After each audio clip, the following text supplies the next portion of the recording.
ರಾಜೇಶ್ ಅವರು ಬಂದಿದ್ದಾರೆ, ಅವರು ಸ್ವಾಗತ ಹೇಳ್ತೀನಿ. ಹಾಗೆ ನಮ್ಮ ಜೊತೆಗೆ ಡಾಕ್ಟರ್ ಮಕ್ಸೂದ್ ಅಹಮದ್ ಸರ್ ಅವರು ಸೀನಿಯರ್ ನ್ಯೂರೋ ಸ್ಪೈನ್ ಸರ್ಜನ್, ಅವರು ಸಹ ಇವತ್ತಿನ ಬಂದಿದ್ದಾರೆ. ಹಾಗೆ ನಮ್ಮ ಹಾಸ್ಪಿಟಲ್ ಚೀಫ್ ಮೆಡಿಕಲ್ ಸರ್ವಿಸ್ ಅಂತ ಡಾಕ್ಟರ್ ಉಪೇಂದ್ರ ಸರ್ ಸಹ ಅವರು ಸಹ ಬಂದಿದ್ದಾರೆ.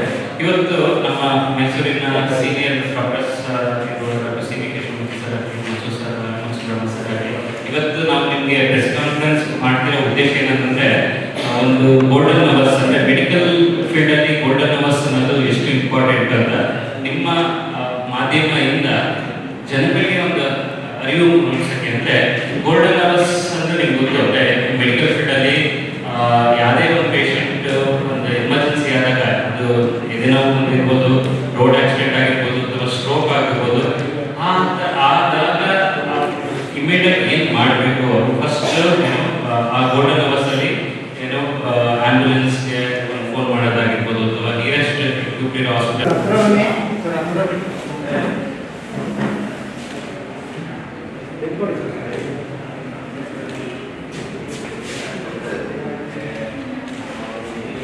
ಆಪರೇಷನ್ ದಿನಂದ್ರೆ ಮಾಡ್ತಾ ಇರ್ತೀವಿ. ನೀವು ರೇಸ್ ಮಾಡಿದ ಪಾಯಿಂಟ್ ತುಂಬಾನೇ ಮುಖ್ಯವಾದ ಪಾಯಿಂಟ್. ಅದಕ್ಕೆ ನಾನು ಹೇಳಿದ್ದು ಪಬ್ಲಿಕ್ಗೆ ಬೇಸಿಕ್ ಲೈಫ್ ಸಪೋರ್ಟ್ ಟ್ರೈನಿಂಗ್ ಕೊಡಬೇಕು. BLS ಟ್ರೈನಿಂಗ್ ಅಂತ ಇರುತ್ತೆ. ಅದರಲ್ಲಿ ಮೊದಲನೇ ಅಂಶ ಏನಂದ್ರೆ ABC ನಲ್ಲಿ ಎ ಏರ್ವೇ, ಉಸಿರಾಡುವಂತ ಜಾಗ.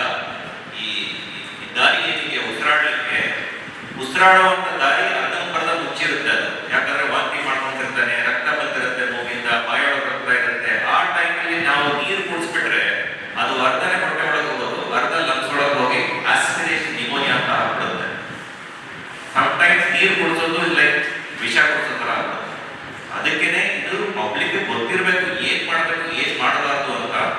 ಸೊ ನಿಮ್ಮ ಮಾಧ್ಯಮದಿಂದ ನಾವು ರಿಕ್ವೆಸ್ಟ್ ಮಾಡೋದೇನಂದ್ರೆ, ಪಬ್ಲಿಕ್ ಅಲ್ಲಿ ಒಂದು ಅವೇರ್ನೆಸ್ ಕ್ರಿಯೇಟ್ ಮಾಡಿ. ಎಲ್ಲರೂ BLS ಸಪೋರ್ಟ್ ಪ್ರೊವೈಡರ್ಸ್ ಆಗ್ಬಿಟ್ರೆ ಹೆಂಗಿರುತ್ತೆ, ಮೈಸೂರಲ್ಲಿ ಇರೋ ಎಲ್ಲ ಸ್ಟೂಡೆಂಟ್ಸ್ ಕೂಡ ಒಂದು ಬ್ಯಾಡ್ಜ್ ಹಾಕೊಂಡು BLS ಪ್ರೊವೈಡರ್ ಅಂದ್ರೆ ಎಷ್ಟು ಚೆನ್ನಾಗಿರುತ್ತೆ. ಹೆಮ್ಮೆ ಮಾತು ಅವ್ರಿಗೆಲ್ಲ ಗೊತ್ತಿರುತ್ತೆ ಬಿದ್ದಾಗ ಏನ್ ಮಾಡಬೇಕು, ಏನ್ ಮಾಡಬಾರ್ದು. ABC ಅಂತೀವಿ, ಏರ್ವೇ ಬ್ರೀದಿಂಗ್ ಸರ್ಕ್ಯುಲೇಷನ್. ಇದು ಫಸ್ಟ್ ಏಡ್ ಅಂತ ಫಸ್ಟ್ ಪಾಯಿಂಟ್ ಇದೆ. ಸೊ ಏನ್ ಮಾಡಬೇಕು ಅನ್ನೋದು ಸಿಂಪಲ್ ಟ್ರೈನಿಂಗ್ ಅಂತ ಕೊಟ್ಟರೆ ಎಲ್ಲರೂ ಕಲಿಬಹುದು, ನೀವೆಲ್ಲರೂ ಕಲಿಬಹುದು. In fact the press reporters also should come and we should organize a program for that match. We should train you people to learn how to give first aid. Yes. ಯಾವಾಗ ಏನು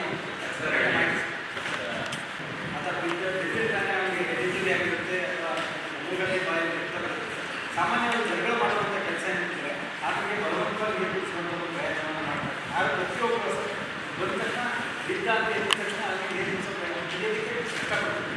ಅದು ಸರಿನಾ ಅಥವಾ ಹೇಗೆ? ನಾನು ತಲೆ ಅಪಘಾತಗಳನ್ನು ಡೈಲಿ ಸಾಧ್ಯವಾಗ್ತಾ ಇದೆ.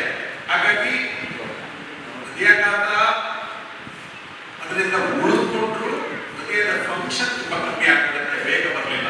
ಸೊ ಅದು ತುಂಬಾ ಮುಖ್ಯ. ಎರಡನೇದು ಮಕ್ಸೂದ್ ಸರ್ ಹೇಳಿದಾಗೆ ಸ್ಟ್ರೋಕ್ ಆಗೋದು, ಪರ್ಮನೆಂಟ್ ಡ್ಯಾಮೇಜ್ ಬ್ರೈನ್ಗೆ ಆಗೋ ಮುಂಚೆ ಒಂದು ಆಸ್ಪತ್ರೆಯಲ್ಲಿ ಸೂಕ್ತವಾದ ಟ್ರೀಟ್ಮೆಂಟ್ ಅನ್ನ ಯಾವ ಆಸ್ಪತ್ರೆಯಲ್ಲಿ ಒಳ್ಳೆ ಫೆಸಿಲಿಟಿ ಇದೆಯೋ ಅಲ್ಲಿ ಹೋಗಿ ತಗೊಂಡಿದ್ದಲ್ಲಿ ಟ್ರೀಟ್ಮೆಂಟ್ ಸಂಪೂರ್ಣವಾಗಿ ಕೊಡೋದ್ರಿಂದ ರಿಕವರಿ ಆಗೋ ಸಾಧ್ಯತೆಗಳು ತುಂಬಾ ಜಾಸ್ತಿ ಇರುತ್ತೆ. ಇದು ಮೇನ್ ಮೆಸೇಜ್ ಇದರಲ್ಲಿ ನಾವು ಕೊಡಲಿಕ್ಕೆ ಪ್ರಯತ್ನ ಮಾಡ್ತಾ ಇದ್ದೀವಿ. ಯೂಶಲಿ ಏನಾಗುತ್ತೆ, ಇವರು PIA ಏನಂತ ಹೇಳಿದ್ರು, ಸ್ಟ್ರೋಕ್ ಅಲ್ಲಿ ಆಗುತ್ತೆ, ಅದೇ ರೀತಿ ಹಾರ್ಟ್ ಅಲ್ಲಿ ಅಂಜೈನಾ ಅಂತ. ನಾವು ಪಬ್ಲಿಕ್ಗೆ ಒಂದು ಮೆಸೇಜ್ ಕಳಿಸ್ಲಿಕ್ಕೆ ಬಯಸ್ತೀವಿ. ಏನಂದ್ರೆ ಯಾವುದೇ ತುರ್ತು ಚಿಕಿತ್ಸೆ ಪಡೆಯಬೇಕಾದಾಗ ಟೈಮ್ ಇಸ್ ವೆರಿ ಇಂಪಾರ್ಟೆಂಟ್. ನನ್ನ ಸ್ಪೆಷಾಲಿಟಿನಲ್ಲಿ 2 ಕಾಯಿಲೆಗಳ ಬಗ್ಗೆ ನಾನು ಹೇಳಲಿಕ್ಕೆ ಬಯಸ್ತೇನೆ. ಒಂದು ತಲೆ ಅಪಘಾತಗಳು, ಎರಡನೇದು ಪಾರ್ಶ್ವವಾಯು ರೋಗ. ಈ ಎರಡೂ ದಿಢೀರಂತಾಗುವಂಥ ಕಾಯಿಲೆಗಳು. ಅಂದರೆ ಆಗೋದಕ್ಕಿಂತ ಮುಂಚೆ ನಿಮಗೆ ಏನು ವಾರ್ನಿಂಗ್ಸ್ ಇರೋದಿಲ್ಲ. ಮನೆಯಿಂದ ಚೆನ್ನಾಗೇ ಹೋಗ್ತದೆ ರೋಗಿ, ಬಟ್ ಸಡನ್ಲಿ ಎರಡು ಆಗುತ್ತೆ. ತಲೆ ಅಪಘಾತ ಆಯಿತು, ರೋಡಲ್ಲಿ ಬಿದ್ದಿದೆ ರೋಗಿ, ಏನು ಮಾಡಬೇಕು? ಒನ್ ಇಸ್ ಪಬ್ಲಿಕ್ಗೆ ನಾವು ಬೇಸಿಕ್ ಲೈಫ್ ಸಪೋರ್ಟ್ ಅನ್ನೋ ಟ್ರೈನಿಂಗ್ ಕೊಡಬೇಕು. ನಮ್ಮ ಆಸ್ಪತ್ರೆಗಳಲ್ಲೂ ನಾವು ಟ್ರೈನ್ ಮಾಡ್ತೀವಿ. ನಮ್ಮ ಆಸ್ಪತ್ರೆಯಿಂದ ಸ್ಕೂಲ್ಸ್ ಹೋಗ್ಬಿಟ್ಟು ಟ್ರೈನ್ ಮಾಡ್ತೀವಿ, ಕಾಲೇಜಸ್ ಹೋಗ್ಬಿಟ್ಟು ಟ್ರೈನ್ ಮಾಡ್ತೀವಿ. ಈವನ್ ಶಾಪಿಂಗ್ ಮಾಲ್ಸ್ ಅಲ್ಲಿ ಕೂಡ ನಾವು ಟ್ರೈನಿಂಗ್ ಕೊಡ್ತಾ ಇದ್ದೀವಿ. Basic life support. ಒಬ್ಬ ರೋಗಿ ದಿಢೀರಂತ ತಲೆ ಅಪಘಾತ ಆಗಿ ಬಿದ್ದಿದ ನಂತರ ಏನು ಮಾಡಬೇಕು, ಯೂಶಲಿ ನಾವು ನೋಡ್ತೀವಿ ಮೊಬೈಲ್ ಫೋಟೋ ತಗೊಂಡಿರ್ತಾರೆ, ಅದಕ್ಕೆ ಹೆಲ್ಪ್ ಮಾಡಲ್ಲ. ಗುಡ್ ಸ್ಯಾಮರಿಟನ್ಸ್ ಅಂತ ಹೇಳ್ತೀವಿ, ಪರೋಪಕಾರಿಗಳಾಗಬೇಕು ನಾವು, ರೋಗಿಗಳಿಗೆ ಹೆಲ್ಪ್ ಮಾಡಬೇಕು, ಆಂಬ್ಯುಲೆನ್ಸ್ ಕಾಲ್ ಮಾಡಬೇಕು, ಮತ್ತೆ ಅರ್ಜೆಂಟ್ ಫಸ್ಟ್ ಏಡ್ ಏನು ಮಾಡ್ಬೋದು ಅದನ್ನು ಮಾಡಬೇಕು, ಹಾಸ್ಪಿಟಲ್ಗೆ ಬೇಗ ಶಿಫ್ಟ್ ಮಾಡಬೇಕು. ಯಾಕಂದ್ರೆ ತಲೆ ಅಪಘಾತಗಳಲ್ಲಿ ಈ ಫಸ್ಟ್ ಅವರ್ ಏನಿದೆಯೋ golden hour very very important. ರೋಗಿ ಬೇಗ ಬಂದಲ್ಲಿ ಬೇಗ ಡಯಾಗ್ನೋಸ್ ಮಾಡಿ ಬೇಗ ನಾವು ಟ್ರೀಟ್ಮೆಂಟ್ ಕೊಟ್ಟರೆ ಸೆಕೆಂಡ್ರಿ ಬ್ರೈನ್ ಡ್ಯಾಮೇಜ್ ನಾವು ಪ್ರಿವೆಂಟ್ ಮಾಡ್ಬೋದು. ಪ್ರೈಮರಿ ಬ್ರೈನ್ ಡ್ಯಾಮೇಜ್ ಅಂದ್ರೆ ಬಿದ್ದಿದ ತಕ್ಷಣ ಮಾಡ್ಕೊಳ್ಳೋದು, ಯಾರು ಮಾಡೋಕ್ಕಾಗಲ್ಲ. ಅಲ್ಲೂ ಕೂಡ ಮಾಡ್ಬೋದು. ಏನ್ ಮಾಡ್ಬೋದು ಅಂದ್ರೆ ಪ್ರಿಕಾಷನ್ಸ್, ಪ್ರಿವೆನ್ಷನ್. ಬಟ್ ಆಗೋಯ್ತು, ಈಗೇನ್ ಮಾಡಬೇಕು, ಸೆಕೆಂಡ್ರಿ ಬ್ರೈನ್ ಡ್ಯಾಮೇಜ್ ಆಗೋದು ಎರಡು ಇಂಪಾರ್ಟೆಂಟ್ ಕಾರಣಗಳು. ಒಂದು ಬ್ಲಡ್ ಲಾಸ್, ರಕ್ತಸ್ರಾವ ಆಗ್ಬಿಟ್ಟು ರಕ್ತ ಹೋಗ್ಬಿಟ್ಟು BP ಕಡಿಮೆ ಆಗಿ ಮೆದುಳಿಗೆ ಆಕ್ಸಿಜನ್ ಹೋಗದೆ ಮೆದುಳು ಸಾಯ್ತಾ ಇರುತ್ತೆ. ಎರಡನೇದು ಲೋ ಆಕ್ಸಿಜನ್, ವಾಂತಿ ಮಾಡ್ಕೊಂಡಿರ್ತಾರೆ, ಉಸಿರಾಟದ ಪೈಪ್ ಬಂದಾಗ್ಬಿಟ್ಟಿರುತ್ತೆ, ಇದರಿಂದ ಉಸಿರಾಟ ಹೋಗಲ್ಲ, ಮೆದುಳಿಗೆ ಡ್ಯಾಮೇಜ್ ಆಗುತ್ತೆ. Low oxygen and low blood pressure ಇಂದ ಸೆಕೆಂಡರಿ ಬ್ರೈನ್ ಡ್ಯಾಮೇಜ್ ಆಗುತ್ತೆ. ಇದನ್ನ ತಡೆಗಾಕ್ಲಿಕ್ಕೆ ಬೇಗ ಆಸ್ಪತ್ರೆಗೆ ಕಳಿಸಬೇಕು. ಅಲ್ಲಾದ್ರೆ ಏನಾದ್ರು ಟ್ರೈನ್ಡ್ ಪರ್ಸನಲ್ ಇದ್ರೆ ಫಸ್ಟ್ ಏಡ್ ಕೊಡಬೇಕು, ಆಂಬ್ಯುಲೆನ್ಸ್ ನ ಇಮಿಡಿಯೇಟ್ಲಿ ಕಾಲ್ ಮಾಡಬೇಕು. ಮತ್ತೆ public should play the role of good Samaritans, help the patient, give way to the ambulance. ನಾವು ರೀಸೆಂಟ್ ಆಗಿ ಒಂದು ಆಂಬ್ಯುಲೆನ್ಸ್ ಒಂದು ಪ್ರೋಗ್ರಾಮ್ ಮಾಡಿದ್ವಿ ಮೈಸೂರು ಪೊಲೀಸ್ ಅವ್ರ ಜೊತೆ. ಇದರಲ್ಲಿ ಪೊಲೀಸ್ ಅವರು ಕೂಡ ತುಂಬಾ ಸಹಾಯ ಮಾಡ್ತಾರೆ ನಮಗೆ. ಇದು ಒಂದು. ಇದಕ್ಕಿಂತ ಮುಂಚೆ ಏನ್ ಮಾಡಬೇಕು, prevention. How do we prevent head injuries and Spain injuries? Follow traffic rules, do not drink and drive, where the helmet, don't jump signals. ಇದೆಲ್ಲ ಬೇಸಿಕ್ಸ್ ಎಲ್ಲರಿಗೂ ಗೊತ್ತು. ಬಟ್ ಆದ್ರೂ ನಾವೀಗ ನೋಡ್ತಿದ್ದೀವಿ, ಈ ಬ್ಯಾಂಗ್ಳೂರು ಮೈಸೂರು ರೋಡ್ ಒಳ್ಳೆ ರೋಡ್ ಆದಾಗಲಿಂದ ಆಕ್ಸಿಡೆಂಟ್ಸ್ ತುಂಬಾ ಜಾಸ್ತಿ ಆಗ್ತದೆ. ಸೊ ದಯವಿಟ್ಟು ನಿಮ್ಮ ಮಾಧ್ಯಮದಿಂದ ನಾವು ಪಬ್ಲಿಕ್ ಒಂದೇ ರಿಕ್ವೆಸ್ಟ್ ಮಾಡೋದೇನೆಂದ್ರೆ, ಟ್ರಾಫಿಕ್ ರೂಲ್ಸ್ ಫಾಲೋ ಮಾಡಿ, ಡ್ರಂಕ್ ಅಂಡ್ ಡ್ರೈವಿಂಗ್ ಮಾಡಬೇಡಿ, ಟ್ರಾಫಿಕ್ ರೂಲ್ಸ್ ನ ಅಬ್ಸರ್ವ್ ಮಾಡಿ, ತಲೆ ಅಪಘಾತ ಆಗದೆ ಇರೋದೇ ಬೆಸ್ಟ್. ಆಗ್ಬಿಟ್ರೆ ಗೋಲ್ಡನ್ ಅವರಲ್ಲಿ ಕಲ್ಸ್. This is one. ಸೆಕೆಂಡ್, ಪಾರ್ಶ್ವವಾಯು ಸ್ಟ್ರೋಕ್. ಸ್ಟ್ರೋಕ್ ಅಂದ್ರೆ ಏನು?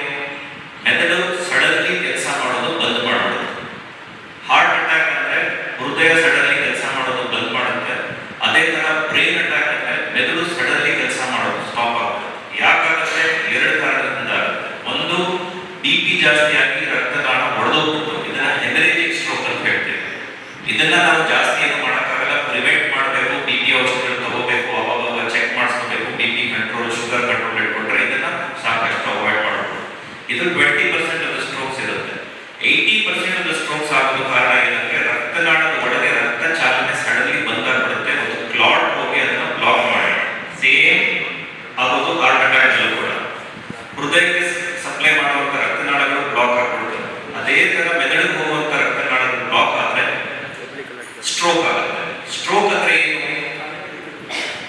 ಯಾವ ಭಾಗದ ಮೆದುಳಿನ ರಕ್ತ ಚಾಲನೆ ಸ್ಟಾಪ್ ಆಗಿದೆಯೋ ಆ ಭಾಗದ ಕ್ರಿಯೆ ಹೋಗ್ಬಿಡುತ್ತೆ.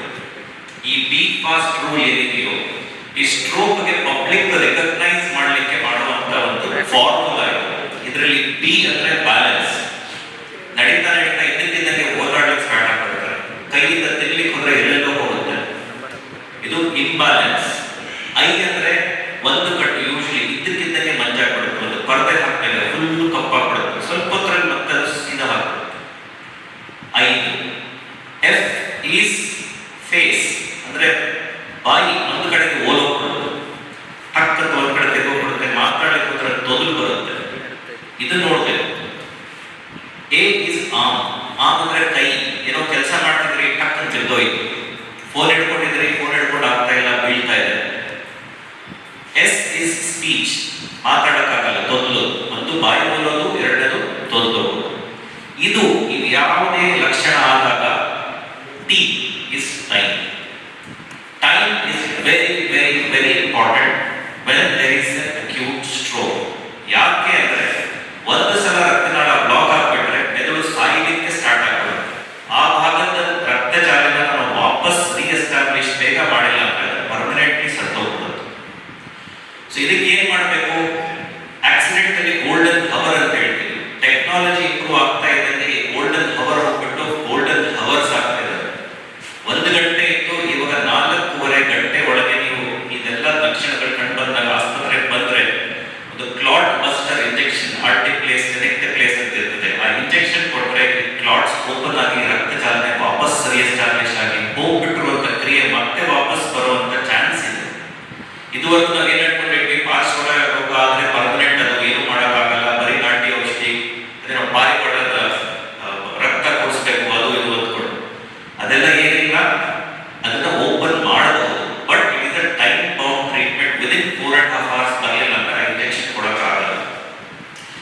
ಇನ್ನೊಂದು ಅಡ್ವಾನ್ಸ್ ಟ್ರೀಟ್ಮೆಂಟ್ ಬಂದಿದೆ, ಅದನ್ನ ನಾವು ಮೆಕ್ಯಾನಿಕಲ್ ಥ್ರಾಂಬೆಕ್ಟಮಿ ಅಂತ ಹೇಳ್ತೀವಿ. ಮೆಕ್ಯಾನಿಕಲ್ ಥ್ರಾಂಬೆಕ್ಟಮಿ ಇದ್ರಲ್ಲಿ ಏನ್ ಮಾಡ್ತೀವಿ ಅಂದ್ರೆ ರಕ್ತನಾಳದ ಒಳಗಿಂದ ಹೋಗ್ಬಿಟ್ಟು ಎಲ್ಲಿ ಕ್ಲಾಟ್ ಆಗಿದೆಯೋ ಆ ಕ್ಲಾಟ್ ನ ಒಂದು ಸ್ಪ್ರಿಂಗ್ ತರ ಸ್ಟೆಂಟ್ ಇರುತ್ತೆ, ಸ್ಟೆಂಟ್ ಅಲ್ಲಿ ಸಿಕ್ಸ್ ಹಾಕೊಂಡ್ಬಿಟ್ಟು ಅದನ್ನ ಎಳ್ಬಿಟ್ಟು ತೆಗೆದುಬಿಟ್ಟು. ಸೊ ಕ್ಲಾಟ್ ಬಸ್ಟರ್ ಇಂಜೆಕ್ಷನ್ ಕೆಲಸ ಮಾಡಿಲ್ಲ ಅಂದ್ರೂ ಇದನ್ನು ಹೋಗ್ಬಿಟ್ಟು ನಾವು ಆಲ್ಮೋಸ್ಟ್ 90% ಆಫ್ ದ ಟೈಮ್ ಈ ರಕ್ತನಾಳನ ಓಪನ್ ಮಾಡಬಹುದು. ಇದು ಕೂಡ ಟೈಮ್ ಬೌಂಡ್ ಟ್ರೀಟ್ಮೆಂಟ್. ಯೂಶಲಿ ಏನ್ ಹೇಳ್ತೀವಿ 6 ಗಂಟೆ ಒಳಗೆ ಇಸ್ ದ ಬೆಸ್ಟ್ ಟೈಮ್. 6 ಗಂಟೆ ಒಳಗೆ ನೀವು ಬಂದ್ರೆ ನಾವು ಹೋಗ್ಬಿಟ್ಟು ಬಂದಾಗಿರೋ ರಕ್ತನಾಳನ ಓಪನ್ ಮಾಡಿ ಮತ್ತೆ ರಕ್ತ ಚಲನೆ ರೀಎಸ್ಟಾಬ್ಲಿಷ್ ಮಾಡಬಹುದು. ಸೊ ಇದೆಲ್ಲರ ಟೈಮ್ ಬೌಂಡ್ ಇರೋದ್ರಿಂದ ಪಬ್ಲಿಕ್ಗೆ ಈಗ ಹಾರ್ಟ್ ಅಟ್ಯಾಕ್ ಅಂದಿದ ತಕ್ಷಣ ನೋವಾಗುತ್ತೆ, ಹಾರ್ಟ್ ನೋವು, ಗ್ಯಾಸ್ಟ್ರೈಟಿಸ್ ಇದ್ರೂ ಕೂಡ ಹಾರ್ಟ್ ಅಟ್ಯಾಕ್ ಅನ್ಕೊಂಡು ಬರ್ತಾರೆ. ಆ ತರ ಬರೋದು ಒಳ್ಳೇದು. ಸ್ಟ್ರೋಕ್ ನ ಆದಾಗ ನಾವು ಸ್ಟ್ರೋಕ್ ಅಲ್ಲ ಏನೋ ಬೇರೆದು ತಲೆ ಸುತ್ತು ಬರ್ತಿರೋದು ನೋಡದ ಬೆಳಗ್ಗೆವರು ಅಂತ ಕಾಯೋದೇ ದೊಡ್ಡ ತಪ್ಪು. ಯಾಕಂದ್ರೆ ಆವಾಗ ಈ ಟೈಮ್ ಹೋಗ್ಬಿಟ್ರೆ ಬರೋವರೆಗೂ ಪರ್ಮನೆಂಟ್ ಡ್ಯಾಮೇಜ್ ಆಗುತ್ತೆ, ನಾವು ಏನೂ ಮಾಡೋಕ್ಕಾಗಲ್ಲ.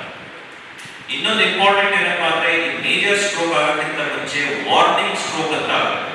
ಅದನ್ನ TIA ಅಂತ ಹೇಳ್ತೀವಿ, ಟ್ರಾನ್ಸಿಯಂಟ್ ಇಸ್ಕೀಮಿಕ್ ಅಟ್ಯಾಕ್. ಅಂದ್ರೆ ಎಲ್ಲ ನಾನು ಏನೇನು ಕ್ರಿಯೆಗೆ ಹೋಗುವಂತ ಲಕ್ಷಣಗಳು ಹೇಳಿದ್ರು ನಿಮಗೆ, ಇವೆಲ್ಲ ಸ್ವಲ್ಪ ಹೊತ್ತಾಗಿ ಮತ್ತೆ ಇಂಪ್ರೂವ್ ಆಗ್ಬಿಡುತ್ತೆ. ಮನುಷ್ಯನಿಗೆ ಇದ್ದಕ್ಕಿದ್ದಂಗೆ ಮಾತು ಮೊದಲು ಹೋಗುತ್ತೆ, ಸ್ವಲ್ಪ ಹೊತ್ತಾದ್ಮೇಲೆ ಸರಿ ಹೋಗ್ಬಿಡುತ್ತೆ, ಇಂಬ್ಯಾಲೆನ್ಸ್ ಆಗುತ್ತೆ, ಸರಿ ಹೋಗುತ್ತೆ, ಬಾಯಿ ಹೋಗುತ್ತೆ, ಸರಿ ಹೋಗುತ್ತೆ, ಕೈ ಬೀಳುತ್ತೆ, ಒಂದ್ಸಲ ಕಂಪ್ಲೀಟ್ ಬಿದ್ದೋಗ್ಬಿಟ್ಟು ಮತ್ತೆ ಸರಿ ಹೋಗ್ಬಿಡುತ್ತೆ. ಅವ್ನಿಗೆ ಏನೋ ಆಯ್ತಪ್ಪ, ಸ್ವಲ್ಪ ಏನೋ ಸೊಟ್ಟ ಪಟ್ಟ ಮುಗ್ಕೊಂಡ್ಬಿಟ್ಟಿದೆ ಅನ್ಸುತ್ತೆ, ಚುಚ್ಕೊಡ್ತಿರೋದು ಸರಿ ಹೋಗ್ಬಿಡುತ್ತೆ ಅಂತ ಹೇಳ್ಬಿಟ್ಟು ಅವ್ನು ನೆಗ್ಲೆಕ್ಟ್ ಮಾಡ್ತಾನೆ. ಬಟ್ ವಿದಿನ್ 24 hours ಅವನಿಗೆ ಮೇಜರ್ ಸ್ಟ್ರೋಕ್ ಆಗುತ್ತೆ. ಸೊ ಅದಕ್ಕೆ ಈ ವಾರ್ನಿಂಗ್ ಸ್ಟ್ರೋಕ್ ಆದಾಗಲೂ ಕೂಡ ದಯವಿಟ್ಟು ಪಬ್ಲಿಕ್ ಡಾಕ್ಟರ್ ಹತ್ರ ಬಂದು ಸಲಹೆ ತಗೊಂಡು ಇನ್ವೆಸ್ಟಿಗೇಟ್ ಮಾಡಿಕೊಂಡು ಏನಾದರೂ ಬ್ಲಾಕ್ಸ್ ಇದ್ರೆ ಸ್ಟ್ರೋಕ್ ಆಗೋಕ್ಕಿಂತ ಮುಂಚೆನೇ ನಾವು ಅದನ್ನು ಓಪನ್ ಮಾಡ್ಬಿಡ್ಬೋದು. ಓಪನ್ ಮಾಡಿಬಿಟ್ರೆ ಆ ಸ್ಟ್ರೋಕ್ ಆಗೋದೇ ಇಲ್ಲ. ಸೊ ಇದ್ರ ಜೊತೆಗೆ ಆಬ್ವಿಯಸ್ಲಿ ಪ್ರಿವೆಂಟಿವ್ ಮೆಜರ್ಸ್ ಸರ್ ಹೇಳಿದಂಗೆ ಹೃದಯ ಅಪಘಾತಕ್ಕೂ ಮತ್ತೆ ಬ್ರೈನ್ ಅಪಘಾತಕ್ಕೂ ಕೂಡ prevention is same. Healthy food, exercises, no smoking, no alcohol, regular exercise, weight ಏನ್ ಕಂಟ್ರೋಲ್ ಮಾಡಿಕೊಂಡು ಜಿಡ್ಡಿನ ಪದಾರ್ಥಗಳು ಜಾಸ್ತಿ ತಿಂದೆ ಇದನ್ನ ಕಂಟ್ರೋಲ್ ಮಾಡಿಕೊಂಡ್ರೆ ಸಾಕಷ್ಟು ನೀವು ನಮ್ಮ ಹತ್ರ ಬರೋದೇ ಬೇಕಾಗುತ್ತೆ. So prevention is definitely better than cure. So this is the message that we want to drive across. One is head injuries, second is stroke. Thank you. Before ಇನ್ನೊಂದು ಟಾಪಿಕ್ ಮೇನ್ ಇಂಪಾರ್ಟೆಂಟ್ ಸ್ಟ್ರೋಕ್ ಆಗಿರ್ಬೋದು, road accident ಆಗಿರ್ಬೋದು, ಆ ಬಗ್ಗೆ ಮಾಹಿತಿ ಬಗ್ಗೆ ನಮ್ಮ senior doctor Mansoor Ahmed sir is senior consultant neuro spine surgeon, ಅವ್ರು ಇದ್ರ ಬಗ್ಗೆ ಮಾಹಿತಿ. ಒಂದು ಸಬ್ಜೆಕ್ಟ್ ಏನಿದೆ ಗೋಲ್ಡನ್ ಅವರ್ ಅನ್ನುವಂಥದ್ದು ಹೃದಯಾಘಾತವಾದಾಗ ಅತಿ ಮುಖ್ಯವಾದ ಒಂದು ಅಂಶ ಮಾಡಿಕೊಳ್ಳಬೇಕಾಗಿರ್ತದೆ. ಹೃದಯಾಘಾತವಾದ ವ್ಯಕ್ತಿ ಉತ್ತಮವಾದ ಚಿಕಿತ್ಸೆಗಳ ಹೃದಯದ ಕೇಂದ್ರಕ್ಕೆ ಹೋದರೆ ಅದು ಜೀವನ ಕಡಿಮೆಯಾಗಿ ಉಳಿಸಬೇಕು. ಆಲ್ಮೋಸ್ಟ್ 99% ಒಳ್ಳೆಯ ಚಿಕಿತ್ಸೆಯನ್ನು ನೀಡಿ ಉಪಯೋಗಿಸುವಂತಹ ಒಂದು ಚಿಕಿತ್ಸೆ ಆಗಿದೆ. ಈಗ ನಾವು ಸಮಾಜ ನೋಡ್ತಾ ಇರೋದ್ರಿಂದ ಹಾಗೆ ಹೆಚ್ಚು ಸಾವು ನೋವುಗಳು, ಸಡನ್ ಕಾರ್ಡಿಯಾಕ್ ಡೆತ್ಸ್ ಅಂದರೆ ಇದ್ದಕ್ಕಿದ್ದಂತೆ ವ್ಯಕ್ತಿ ಮೃತಪಡುವಂಥದ್ದು ಹೆಚ್ಚಾಗಿದೆ. ಕೋವಿಡ್ ನಂತರದ ದಿನಗಳಲ್ಲಿ ಕಳೆದ 12 ವರ್ಷದಲ್ಲಿ ನೋಡ್ತಾ ಇರೋದಾಗಿ ಮಾಧ್ಯಮಗಳನ್ನು ನೋಡಬಹುದಾಗಿ ವ್ಯಕ್ತಿ ಇದ್ದಕ್ಕಿದ್ದಂತೆ ಹೃದಯಾಘಾತಕ್ಕೊಳಗಾಗಿ ಅಥವಾ ಸ್ಟ್ರೋಕ್ ಒಳಗಾಗಿ ಮರಣಹೊಂದುವಂಥದ್ದು ಅತಿ ಹೆಚ್ಚಾಗಿದೆ. ಈ ಸಂದರ್ಭದಲ್ಲಿ ನಾವು ತಿಳ್ಕೋಬೇಕಾಗಿದೆ ಅಂತಂದರೆ ಒಂದು ವ್ಯಕ್ತಿಗೆ ಹೃದಯಾಘಾತ ಆದಾಗ ಚಿಕಿತ್ಸೆಯನ್ನು ಪಡೆಯುವುದು ಆ ಗೋಲ್ಡನ್ ಅವರ್ ಪೀರಿಯಡ್ ಒಳಗಾದರೆ ಆ ವ್ಯಕ್ತಿಯ ಜೀವ ಉಳಿಯುತ್ತೆ. ಯಾವುದೇ ಕಾರಣಗಳಿಂದ ಅದು ವಿಳಂಬ ಆಗುವಾಗ ಬೇರೆ ಚಿಕಿತ್ಸೆಯನ್ನು ಪಡೆಯೋದಕ್ಕೆ ಅಥವಾ ECG ಮಾಡಿಸೋದಕ್ಕೆ ಫೆಸಿಲಿಟಿ ಇಲ್ಲದೆ ಇರೋದು, ಇದರಿಂದಾಗಿ ಹೆಚ್ಚು ಸಾವು ನೋವುಗಳು ಉಂಟಾಗ್ತದೆ. ಕಾಯಿಲೆ ಬಗ್ಗೆ ಹೆಚ್ಚು ಹೆದರ್ಕೊಳ್ಳೋದಿರಲ್ಲ. ಅವರು ಸರಿಯಾದ ಸಮಯದಲ್ಲಿ ಒಂದು ಒಳ್ಳೆಯ ಒಂದು ಸೆಂಟರ್ಗೆ ಬಂದರೆ ನಾವು ಚಿಕಿತ್ಸೆಯನ್ನು ಮಾಡಿ ವ್ಯಕ್ತಿಯನ್ನು ಸರಿಪಡಿಸ್ಬೋದು. ಇದೊಂದು ಎಲ್ಲರಿಗೂ ಮನದಟ್ಟಾಗಬೇಕು, ಪಬ್ಲಿಕ್ಗೂ ಸಹ ಗೊತ್ತಾಗಬೇಕು. ಹೆಚ್ಚು ಸಾವು ನೋವುಗಳಾಗೋದು ಆ ವಿಳಂಬದಿಂದ, ಆ ಸರಿಯಾದ ಸಮಯದಲ್ಲಿ ರೀಚ್ ಆಗಲ್ಲ, ಆ ಸಮಯೋಚಿತವಾದ ಒಂದು ಚಿಕಿತ್ಸೆ ಆಗ್ತಾ ಇರೋದ್ರಿಂದ ಹೃದಯಾಘಾತಕ್ಕೊಳಗಾದಂಥ ವ್ಯಕ್ತಿಗಳು. ಸೊ ಇದನ್ನ ಎಲ್ಲರೂ ಒಂದು ಸ್ವಲ್ಪ ಮಂದಟ್ಟು ಮಾಡಿ ಅರ್ಥವಾಗುವಾಗ ಹೇಳಬೇಕು. ಅದು ಗೋಲ್ಡನ್ ಅವರ್ ಇಂಪಾರ್ಟೆನ್ಸ್. ಆ ಗೋಲ್ಡನ್ ಅವರ್ ಒಳಗೆ ನಮ್ಮಿಂದಂಥ ಪೇಷಂಟ್ಸ್ ಅತ್ಯುತ್ತಮವಾಗಿ ಗುಣಮುಖರಾಗಿ ನಾರ್ಮಲ್ ಆದ ಒಂದು ಜೀವನ ಶೈಲಿಯನ್ನು ಮತ್ತೆ ಪಡೆಯಬಹುದು. ಇದಲ್ಲದೆ ಎರಡನೇ ಮುಖ್ಯ ವಿಷಯ ನಾವು ಹೇಳಬೇಕಂದ್ರೆ ಭಾರತದಲ್ಲಿ ಈ ಕಳೆದ ಒಂದು ದಶಕದಲ್ಲಿ ಹೃದಯ ಸಂಬಂಧಪಟ್ಟ ಕಾಯಿಲೆಗಳು ಅತಿ ಹೆಚ್ಚಾಗ್ತಾ